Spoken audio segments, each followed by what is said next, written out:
태풍의 영향을 직접 받고 있는 일본 규슈 북부 지역에서는 날이 밝으면서 피해 상황이 속속 드러나고 있습니다. 네, 사망자도 발생했고 대규모 정전이 이어졌다는 소식도 들어와 있는데요.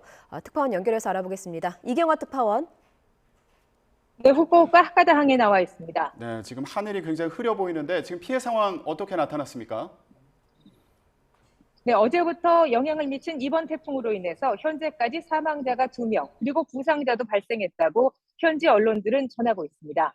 바닷가에서 작업을 하거나 지붕을 수리하는 등 이번 태풍에 대비하던 중에 사망한 것으로 추정됩니다. 이뿐 아니라 대규모 정전 사태도 잇따랐습니다. 큐슈전력에 따르면 오늘 새벽 4시 현재 약 3만 8천여 가구가 정전된 것으로 집계됐습니다. 후쿠시마 일대에서는 밤새 거센 바람 소리 때문에 잠을 이루기가 어려울 정도였습니다. 오늘 새벽까지 시내에서 구급차의 앰뷸런스 소리가 수차례 이어지기도 했는데요. 긴박한 태풍 상황을 짐작케 했습니다. 큐슈 북부는 어젯밤부터 태풍 직접 영향권에 들어갔습니다. 사가현과 나가사키현 등 태풍의 영향이 컸던 곳은 지자체가 자체적으로 주민 22만 명 이상에게 피난 지시를 내렸습니다. 대피소로 이동한 주민들은 집에 피해가 없을까 불안 속에 밤을 보내야 했는데요. 항공편과 선박 그리고 신칸센 등은 태풍이 완전히 빠져나가는 오늘 오후까지 운행 중단이 이어집니다. 큐슈의 각급 학교 220여 곳도 오늘 하루 임시 휴교에 들어갔습니다. 우산을 쓰고 걸어다니기 힘들 정도의 강한 비바람 때문인데요. 도로 침수 등의 피해는 각지에서 속속 확인되고 있는 상황입니다. 비바람이 특히 거셌던 큐슈 남쪽 가고시마 지역에서는 강풍에 축사 지붕이 날아가는 피해가 발생하기도 했습니다.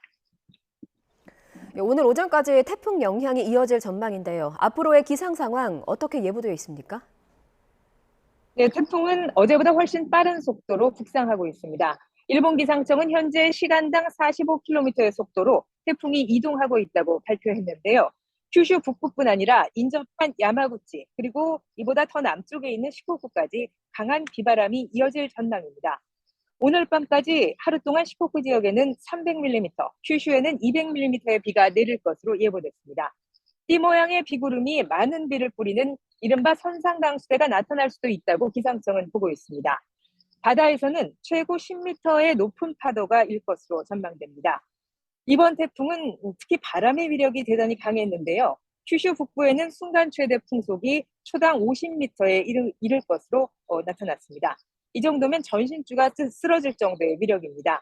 이 때문에 지난 주말 태풍이 지나간 오키나와에서는 노인들이 강풍에 넘어져 다치는 사고도 잇따랐습니다.